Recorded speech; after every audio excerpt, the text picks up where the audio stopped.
sa Pilipinas. NBC Manila Broadcasting Company. DZRH, member, kapisanan ng mga broadcaster ng Pilipinas. Wala na akong alam na isipin at gawin, Loren. Yung sanggol na isisilang ni Kelly, kapalit ang pagkawala ni Angel sa buhay mo. Asa na hayop ka pa rin, Noel. Ginagawa mo pa rin laro ang buhay. Pinaiikot mo pa rin ang mga tao sa palad mo. Kaya hindi ako magtataka. Nabuhay ka pa. Sinusunog ng kaluluwa mo sa impyerno!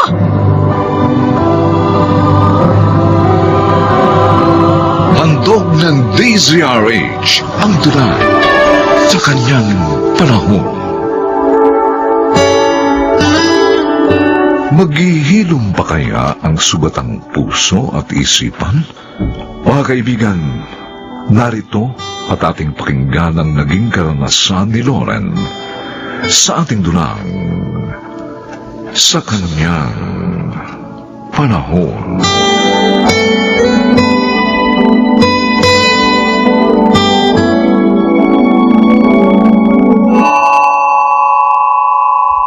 Angel, anak, alis na ako.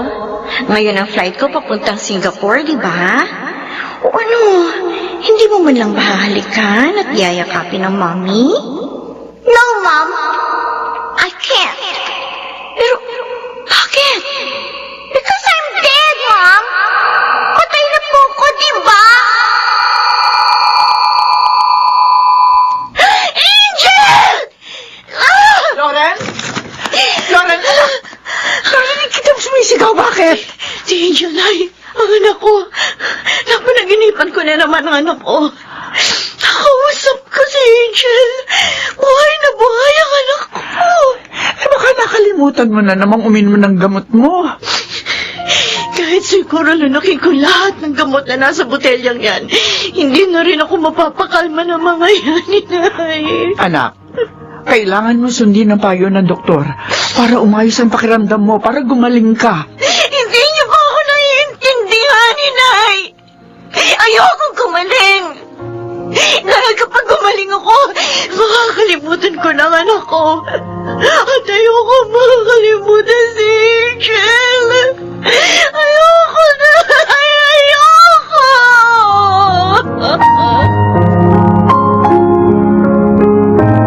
Ang ibig mong sabihin, mula nang dumating si Loren galing Singapore, hindi pa kayo nagkikita hanggang ngayon? Ha, Noel? Ay halos 5 buwan na ang nakararaan na. Hindi ko alam kung paano ko haharap kay Loren, Francis. Pero nang ilibing ang anak niyo, sandali, huwag mong sabihin. Hindi ako pumunta sa burol, maging sa libing ng aming anak. Ano? Natiis mong hindi makita ang anak mo sa kanyang huling sandali? Dahil galit na galit ako sa sarili ko, Francis. Ni ako, hindi ko mapatawad ang sarili ko sa pagkamatay ng anak ko. Ako may kasalanan kung bakit siya namatay. Ako at ang pagiging makasarili ko, ang pagiging wala kong kwentang ama.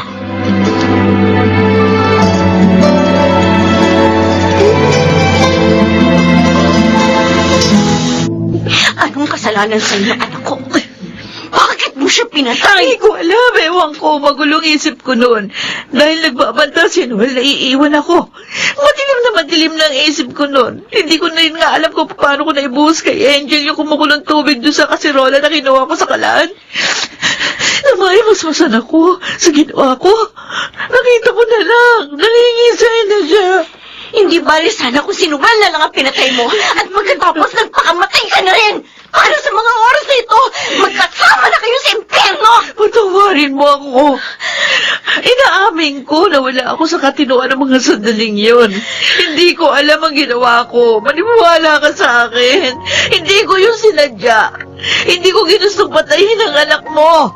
Masyado lang ako nabalisa sa pagbabantang pag-iwan sa akin ni Noel.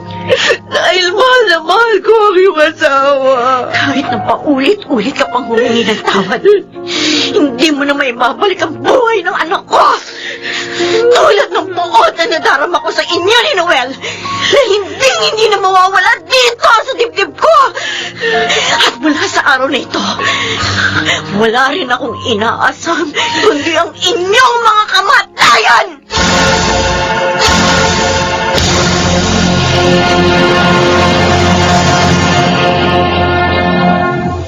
Madalas, nakukonsensya rin ako sa pagkamatay ni Angel, Raul.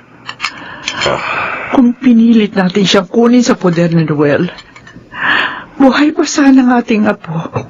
At kasama natin dito sa bahay, pati na ng mami niya. Nakita mo naman ang tigas ng loob ni Noel noon, di ba? Ipinabarangay pa tayo. Para lang hindi tayo makalapit kay Angel. Dahil nga ang katuwiran niya, siyang ama, kaya siyang may karapatan sa kustodiya sa anak niya. Lahat ng pera ay pinadadala noon ni Loren mula sa pagtatrabaho sa Singapore. Winawaldas lang ng kirida niya. At naging pinakamasakit pa sa akin, yung itirapan niya sa bahay nila ni Loren yung babaeng yon. Nag-uwi lang pala siya ng isang mamamatay tao. Ang inaalala ko ngayon, si Loren. Napakahirap ng kanyang pinagdadaanan sa pagkawala ni Angel. Isipin pang lahat ng pagsisikap niya sa paghahanap buhay sa ibang bansa para sana sa magandang kinabukasan ng kanyang anak. Kung ako ang tatanungin, dapat makulong din si Noel. Napakasama niyang ama. Hinayaan niyang patayin ang kirida niyang anak niya. Dapat mabulok din siya sa bilangguan, kagaya ng babae niya.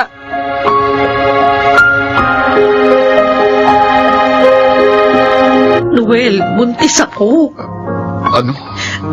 Wala nang makulong ako, magulo na yung monthly period ko. Nagsusuka, may mga spotting pa ako. Hanggang hindi na ako datnan nitong nakaraang buwan. Kaya nga para makasiguro ako, nagpatingin ako doon sa doktor dito sa klinik na koreksyonal.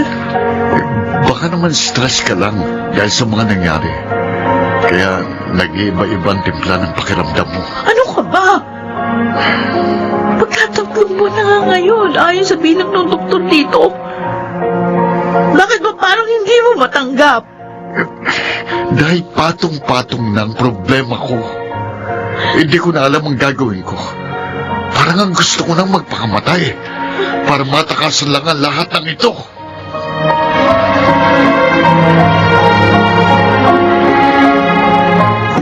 Ruel? Halika nga, sandali. Tingnan mo. Hindi ba si Noel yung nakatayong yun sa may poste sa kanto? Ang demonyo nga. Anong ginagawa rito ng hayop na yan? Noel, natatakot ako. Baka may masama siya minabala kay Loren dahil sa pagkakakulong na kinakasama niya. Subukin lang niyang gumawa ng masama para pulutin din siya sa kulungan. Huwag siyang pakasisiguro sa mga kilos niya. Ako na makakatapat niya.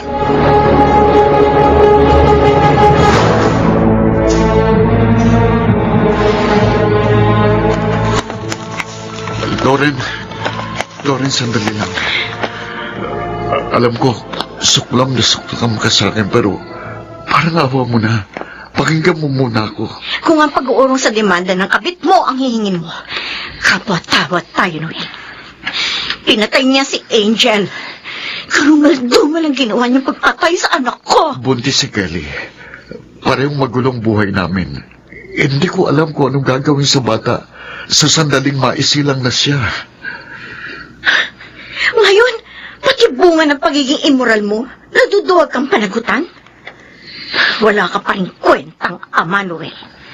Nabubuhay ka lang sa mundong ito na humihinga, pero wala kang kwenta. Wala na akong alam na isipin at gawin.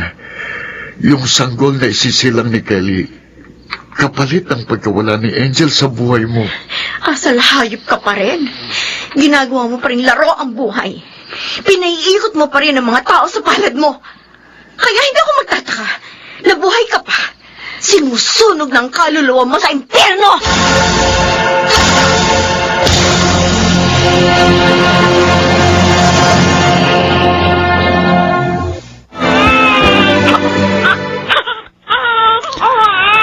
Nasusuklaman ako kay Noel. Pero naaawa naman ako sa sanggol. Lalo na namatay pala ang kanyang ina sa pagsisilang sa kanya sa kulungan.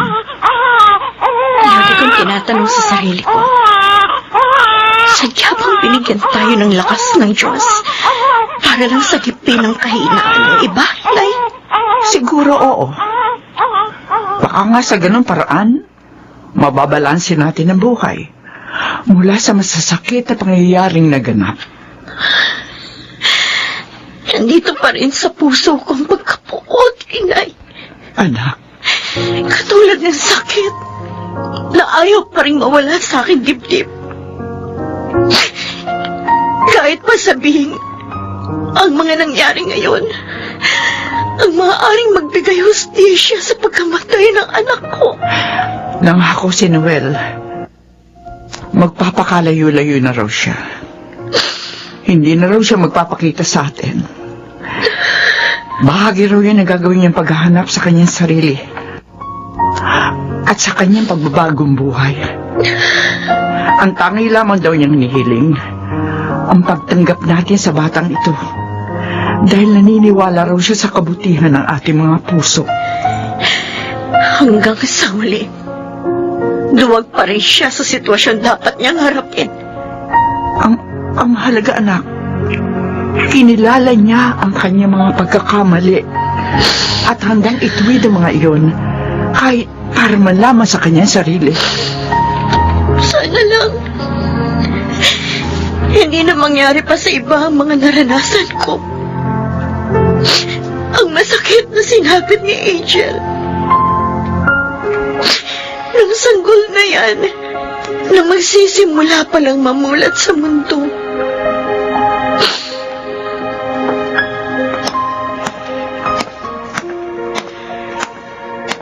Pare-pareho tayong naghahanap ng kapanatagan sa pagkamatay ni Angel, Loren. Baka nga ang sanggol na yan ang maging sagot sa lungkot na ating pinagdadaanan. Kaya huwag din nating ipagkait sa kanya ang isang maayos na buhay na nararapat lang niyang maranasan sa pagkasilang niya rito sa mundo. Ihiwalay natin ang buhay ng sanggol nito mula sa naging kasalanan ng kanyang mga magulang anak. At walang sugat na hindi na paghihilom ng panahon. Kung ang sanggol na yan ang magiging dahilan ng pagsisimula ng magandang alaala, bakit ko nga ba'y pagkakait sa sarili ko? At para sa kanya, napaka nga sa pagdaan ng mga araw, sa pamamagitan din niya, muli ako makahuhugot ng lakas at katatagan mula sa aking mga pinagdaanan.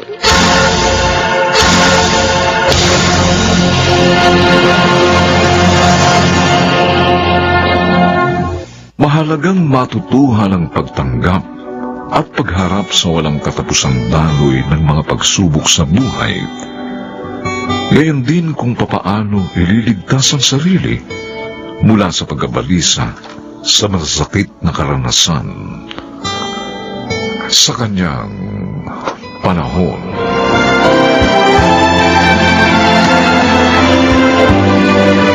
Manalagsigana, Chiquit del Carmen Amor, Susan Robles, Rosana Villegas, Phil Cruz, Jerry Mutia, at Lionel Benjamin. Special Sound Effects, Bernie Bascao. Technical Supervision, Bong Muyar at Eric Lucero. Musical Scoring, Buboy Salong. Ang kasaysayang ito'y mula sa panulat ni Sel Barlang at sa pinagsamang direksyon ng inyong lingkod June Martin de Gaspi at Bobby Cruz sa kanyang